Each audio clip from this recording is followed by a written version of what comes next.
Hello and welcome to the Tesla Tips and Tricks podcast. My name is Tori Hornsby, EVBids co-founder and Tesla Tips and Tricks administrator. And today I'm going to cover our weekend review, including the top 5 posts from our T3 Facebook group, and we'll reveal some compelling insights from our members. For those who may be unfamiliar, the Tesla Tips and Tricks community is the largest Tesla Tips and Tricks Facebook group in the world. We currently have just about 278,000 members, and we are dedicated to providing guidance, insights, and real world practical advice for current and prospective Tesla owners. We work hard to fight spammers, to remove inappropriate content, and ensure a polite and courteous and fun community for Tesla enthusiasts. I do want to add that if you are looking to sell your Tesla, or if you're in the market to buy a pre-loved one, be sure to visit www.teslatipsandtricks.com and check out T3 Auctions. It is the best, most fun, most exciting way to buy or sell a Tesla, and you can avoid all of those marketplace hassles that you deal with on both sides of the coin. And as we jump into the top 5 posts here, please click like and subscribe. It really helps to keep good Tesla tips and tricks content coming your way. So I'm going to jump in here. Let's share my screen. And we'll take it away with our first post, which is from Vicus. Vicus says, batteries have limited lifetime charge cycles, but Tesla says to always be connected, ABC, to a charger. Before we jump into the comments here, I do want to clear something up in the question that's a little misleading. So the batteries actually don't have a limited number of charge cycles. In fact, let's jump in and take a look at the warranty, and then we'll come back and we'll see what the comments say. So the battery warranty for each vehicle is listed here. You can see for an S, X, or a Cybertruck, it's 8 years or 150,000 miles, whichever comes first, with a minimum 70% retention battery capacity over the warranty period. So within 8 years or 150,000 miles for a Model S, Model X, or a Cybertruck, if the capacity of the battery reaches less than 69% at full charge or less than 70%, then Tesla will replace that battery free of charge. For the Model 3 and Y rear-wheel drive, it's 8 years, 100,000 miles. And then for all the other models, it's 8 years and 120,000 miles. And all of them are at that 70% retention battery capacity. So then what does Vicus mean about these charge cycles? Well, Tesla has reported, and Elon has talked about, how a battery is worth 1,500 charge cycles, at least should get 1,500 charge cycles. And what a charge cycle is it's the battery charging from 0 to 100%. That's one cycle of charge. So now as we get into the comments, I think that it'll make a little bit more sense as people are answering the questions here. So coming down here, first comment here, I see Dustin says, your battery will outlast your car. And as we keep going down, it says ABC, which is always be charging, really should probably or better be referenced as always be connected. Because just because you've got the car plugged in doesn't mean that it's charging, it's connected. And Adelina says, keeping your Tesla plugged helps prevent the battery health by maintaining a consistent charge level, maintaining optimal battery temperature while preventing unnecessary battery drain from features like climate control, etc. And as we go down here, Anthony kind of nails this and says a cycle is a complete 100% to 0% back to 100%. That's one cycle. So if you charge from 60% to 80%, it would take 5 charges to equal one cycle. So just being plugged in doesn't affect the charging cycle by much, maybe 1 to 3% of the course of a week. And that's 1 to 3% of one cycle of the 1,500 charge cycles, which, by the way, depending on how many miles you get out of your battery at full charge, that equates to somewhere between 300,000 to 500,000 miles. So Justin says it again, plugging in your car is not considered one charge cycle. Charging the full capacity of your battery is a charge cycle. So if you charge it 20%, it would take 5 of those to be the equivalent of one charge cycle. So it's a good question here. and wanted to clear that up. Thought that was a good one for us to cover out of the gate. Number one, or number five as we go down. So the number four post that we're going to take a look at here is from Ellen. And Ellen says, curious, who is putting in an order for the new Model Y launch series? Why or why not? So the first comment here, Dennis says, nope, waiting on a non-launch as I don't need FSD or acceleration boost and would rather have a performance version. We're going to see that's a consistent theme, is that people are wanting a performance model. The launch version does include badging. It includes full self-drive. It includes acceleration boost. So there's several things that it includes that do cost money as upgrades. That's why it's more expensive. But a lot of folks are saying, yeah, I don't necessarily care about having FSD bought outright. I'd rather get a performance model. So coming down here, Michael, again, waiting on a performance.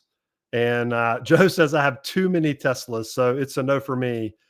EM says, I replaced my 2021 with the 2024 last spring intentionally to avoid the refresh. Not a fan of the stalkless.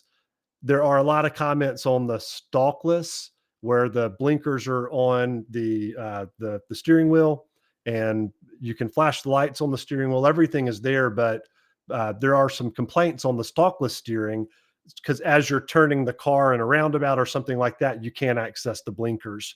So I can see where that takes a second to get used to.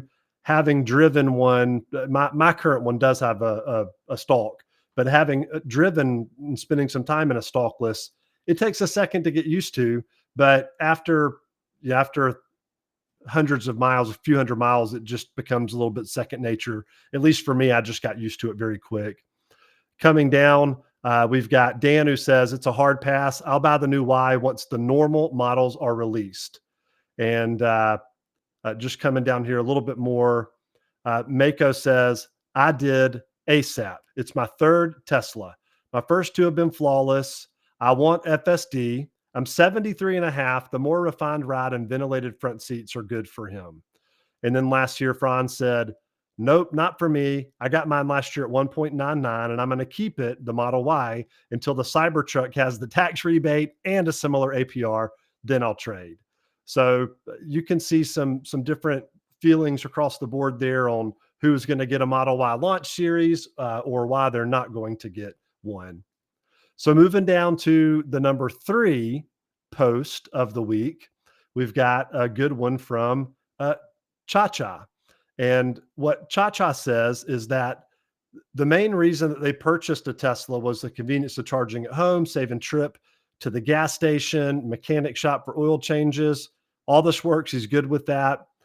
But he does mention that there's a higher cost of changing tires, which, by the way, depending on your model, is why it could potentially be important, especially if you're wearing through tires a lot, to get those adjustable camber arms, adjustable control arms. We recommend the Intuitive brand in the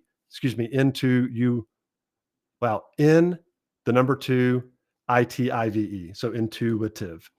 But what his biggest complaint here is, he says what ticked him off today was that when he went to register it, he was asked to pay an additional $140 to get a yearly sticker that all electric cars must display on their windshield. He asked what for, and they said it's because you're not purchasing gas, so you're not paying taxes, and the state wants to recover on those taxes by making you pay for this sticker. And that is actually true for pretty much every state. Maybe not every state, but I think pretty much every state does have this. In Georgia, we don't have to put a sticker, but instead of just the normal $20 a year, it might be a little over $100 a year. But the reason for that is, as they said, gas taxes are collected on every single gallon of gas that you buy.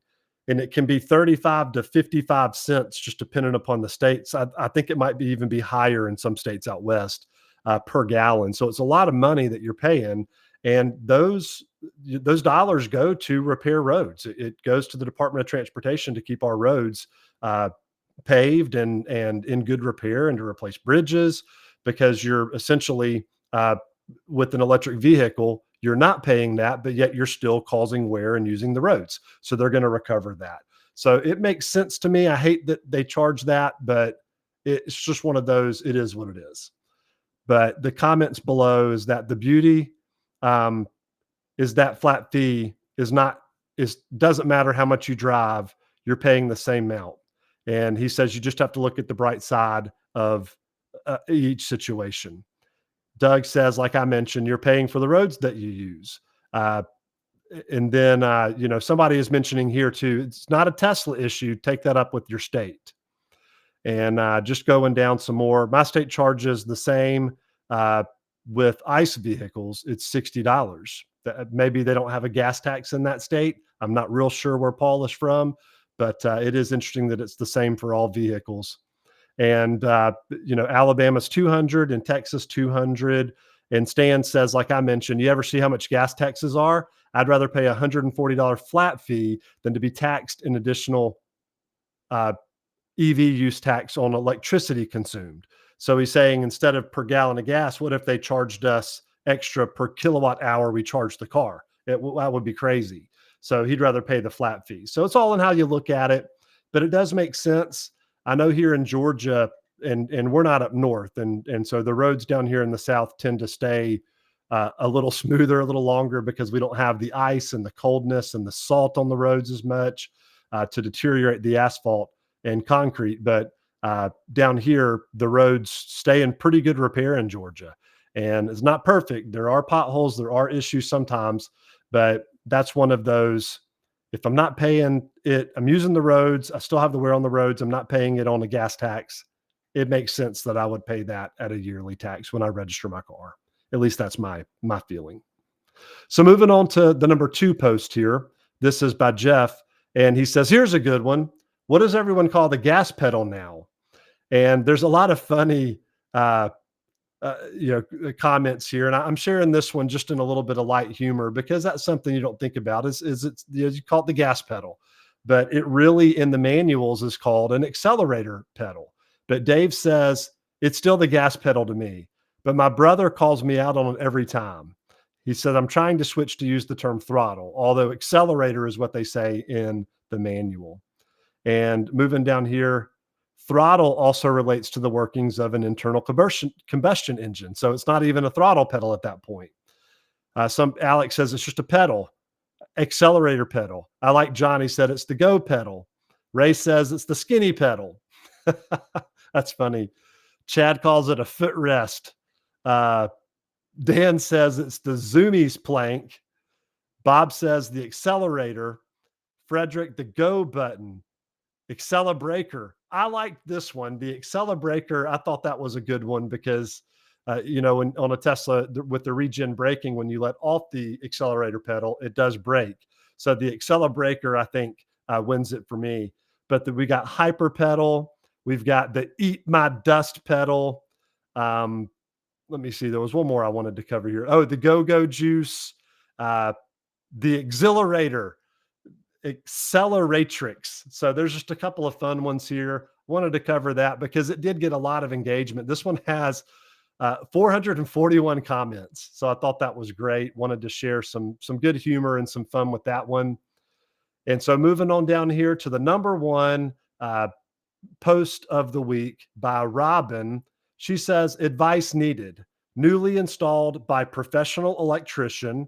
This worked for 32 minutes and then blew the fuse. I reset the fuse, but nothing. Called the electrician back, but nothing.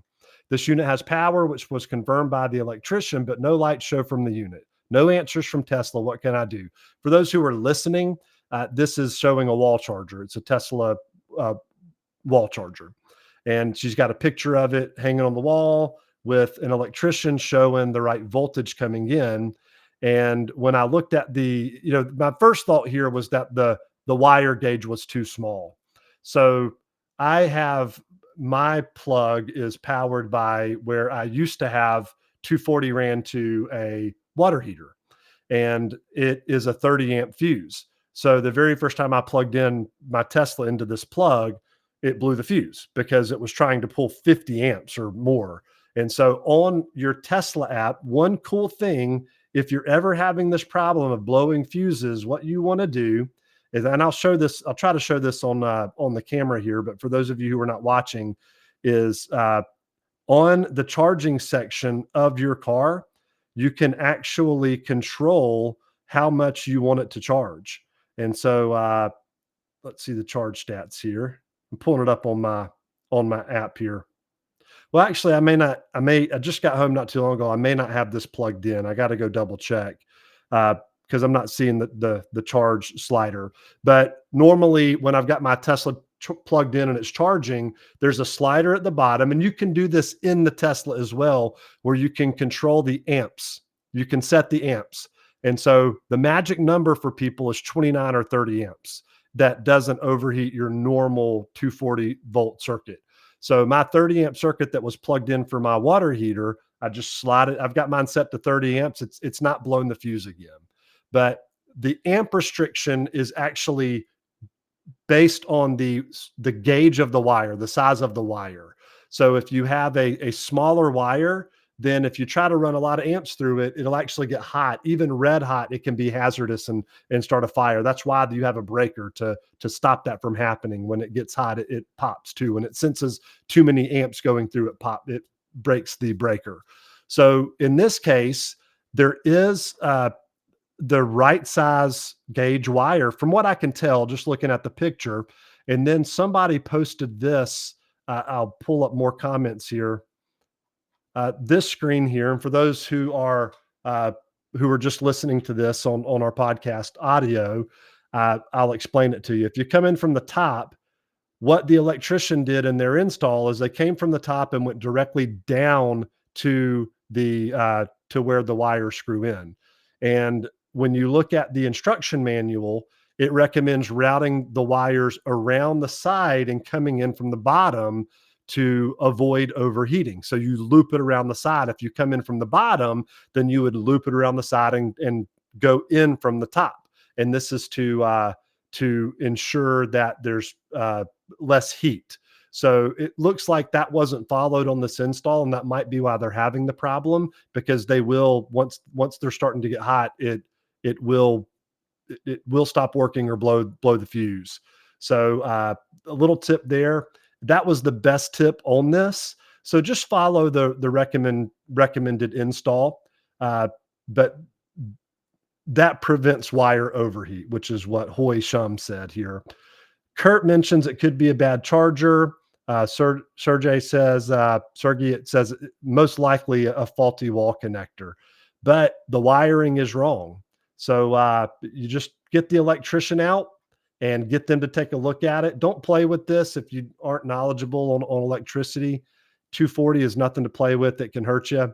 And get the electrician out. But in the meantime, charge at 30 amps. So you're going to, at 30 amps instead of 40 or 50, you're going to get 30 plus miles per hour of charging instead of 40 or 44 or 45. I think that you can get while you're plugged in at the full amperage. When you limit it to 30, you're still getting over 30 miles, at least I do, over 30 miles of charge of range per hour that I'm charged in. So, in 5 hours, I've added more than 150 miles of range. So no big deal there. So that's it for our tips and tricks here. And again, I do want to invite you guys to visit www.teslatipsandtricks.com and check out T3 auctions if you're in the market to buy or you're in the market to sell. If you're in the market to sell, we do have a free appraisal estimation tool. But if you fill that out, it'll give you a range of what your Tesla might be worth, and then we'll call you to tell you what the details are. But we go to work. We make it fun and exciting for both sides, the buyer and the seller. To list your car as a seller, there's no cost. You list it, and then we are going to advertise nationwide to Tesla enthusiasts to find a buyer. And again, make it that fun experience. We'll help you with the paperwork. We help set up door-to-door shipping, or driveway-to-driveway shipping. And we are also going to ensure full transparency and that it's a safe and secure transaction. We got great photos, walk around videos, so that there's full transparency on what you're getting. The buyer and the seller can communicate. Anybody who is on a T3 auction page can ask questions and communicate and join the fun. Even if you're not bidding, you can still comment and join the fun. So that's it for today. Thanks for joining this podcast. Again, my name is Tori Hornsby with Tesla Tips and Tricks, and we'll see you next time.